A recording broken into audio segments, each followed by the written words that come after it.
بسم اللہ الرحمن الرحیم۔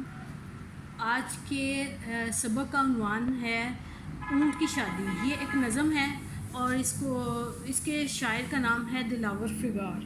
یہ ایک مزاحیہ انداز میں لکھی ہوئی نظم ہے اس میں شاعر نے ایک تمثیلی انداز اختیار کیا ہے، یعنی کہ اونٹ کے حوالے سے وہ انسانوں کی نفسیات اور خصوصیات کو ظاہر کرنا چاہ رہے ہیں، اور اس میں بڑے مزاحیہ انداز میں انہوں نے یہ بتانے کی کوشش کی ہے کہ انسان بھی رشتہ ازواج میں جب وہ بندھ جاتا ہے تو اس پر ذمہ داریوں کا بوجھ آ جاتا ہے، اور اس سے پہلے جو ہے اس کے ذہن میں یہ شادی کے متعلق بے انتہا خوشگوار احساسات اور جذبات موجود ہوتے ہیں، لیکن بعد میں اس کو پتہ چلتا ہے جب اس پر ذمہ داریوں کا بوجھ پڑتا ہے تب اس کو پتہ چلتا ہے کہ وہ مکمل طور پر جو ہے ایک قید میں آ گیا ہے۔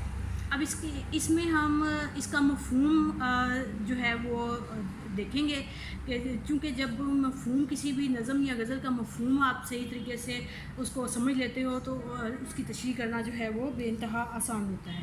پہلا شعر ہے ہمارے پاس: نیا یہ آج کے پرچے نے گل کھلایا ہے کہ صحرا باندھ کے ایک اونٹ بلبلایا ہے۔ پرچے سے مراد ہے اخبار، اور گل کھلانا سے مراد ہے انوکھی بات کرنا۔ اس میں شاعر نے کہا ہے کہ آج کے اخبار میں ایک بڑی انوکھی خبر شائع ہوئی ہے جو کہ ایک بالکل انہونی ہے، جو کہ پہلے کبھی نہیں آئی اور نہ ہی سنی گئی ہے کہ ایک اونٹ کی شادی ہے اور اس نے صحرا باندھا ہوا ہے اور وہ بلبلا رہا ہے۔ دوسرا شعر دیکھیے گا: تشریح شتر کے گھر میں پیام بہار ہے صحرا، کبھی کبھی تو بڑا بے مہار ہے صحرا۔ شتر سے مراد ہے اونٹ، اور یہ ایک فارسی زبان کا لفظ ہے، اور اس میں شاعر کے کہنے کا مطلب یہ ہے کہ اونٹ کے گھر میں بہار کا پیغام آ گیا ہے کیونکہ اس کی شادی ہو رہی ہے، اور شادی کے نام سے سب جو ہے وہ خوش ہوتے ہیں، حالانکہ اونٹ تو بعض اوقات بے قابو ہو جاتا ہے۔ بے مہار سے مراد ہے بے قابو ہو جاتا ہے، لیکن اب وہ شادی کے بعد جو ہے مکمل طور پر اس کی لگامیں جو ہے وہ پکڑ لی جائیں گی اور وہ قابو میں آ جائے گا۔ تیسرا شعر دیکھیے گا یہاں سے: میرے بننے کو مبارک یہ خوشگوار گھڑی کہ سر کا درد بڑھا ناک میں نکیل پڑی۔ جیسا کہ میں نے ابھی آپ کو بتایا کہ یہ ایک تمثیلی انداز ہے، در حقیقت شاعر جو ہے وہ انسان کی ہی نفسیات کو سامنے لانے کی کوشش کر رہے ہیں، اور بننے سے مراد ہے دولہا۔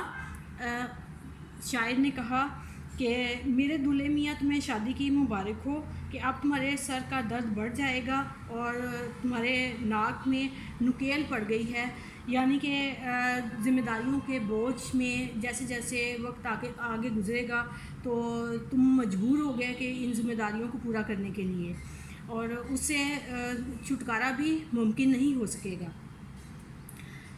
نیکسٹ شعر دیکھیے گا: سمجھ لیا تھا جسے جانور سواری کا، وہ اونٹ بوجھ اٹھائے گا ذمہ داری کا۔ اب شاعر اس شعر کا مفہوم مختصراً یہ ہے: جو سواری کا جانور تھا وہ اونٹ اب ذمہ داری کا بوجھ اٹھائے گا۔ یہ ایک انہونی سی بات ہے، اور اس میں شاعر نے کہا ہے کہ اونٹ کے بارے میں تم تو یہ سنتے تھے کہ جانور سواری کے کام آتا ہے، یعنی ایک شخص کو اس کی منزل مقصود تک پہنچاتا ہے، لیکن اب یہ اونٹ جو سواری کا بوجھ اٹھاتا تھا اپنی ایک خوشی سے ایک کام کا ذمہ لے کر بوجھ اٹھائے گا۔ اور یعنی کہ شاید تمثیلی انداز اختیار کرتے ہوئے کہتا ہے کہ جب انسان کی شادی ہوتی ہے تو شادی کے بعد اس کی زندگی میں وہ پہلے والی آزادی نہیں رہتی، وہ خود اپنے ذمہ ایسا معاملہ لے لیتا ہے جس کو نبھانے کے لیے وہ مجبور اور بے بس ہوتا ہے۔ اگلا شعر دیکھیے گا: میاں شتر کو مبارک یہ رشتہ شادی، اسی کو کہتے ہیں اردو میں قید آزادی، یعنی کہ آزادی کو قید کر لینا۔ شتر کا مطلب وہی ہے اونٹ، اور اس سے مراد ہے، اس کا مفہوم بھی یہی ہے: میاں اونٹ تمہیں شادی کا جو نیا بندھن ہے، خوبصورت رشتہ ہے، وہ مبارک ہو، حالانکہ یہ تمہاری ایک آزادی کی قید ہے۔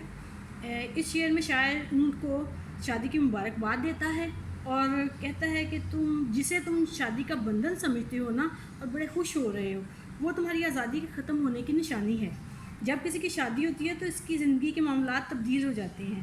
وہ جو اپنی مرضی سے سفر کرتا ہے، کھاتا پیتا ہے، لیکن بعد میں وہ ذمہ داریوں کے بوجھ تلے دب کے مجبور اور بے بس پابند ہو جاتا ہے۔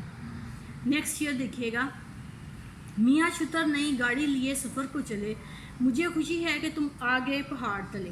اب اونٹ کا پہاڑ تلے آنا یہ ایک محاورہ ہے۔ اس کا مطلب ہوتا ہے کسی چیز کا، کسی بھی انسان کا یا چیز کا قابو میں آ جانا۔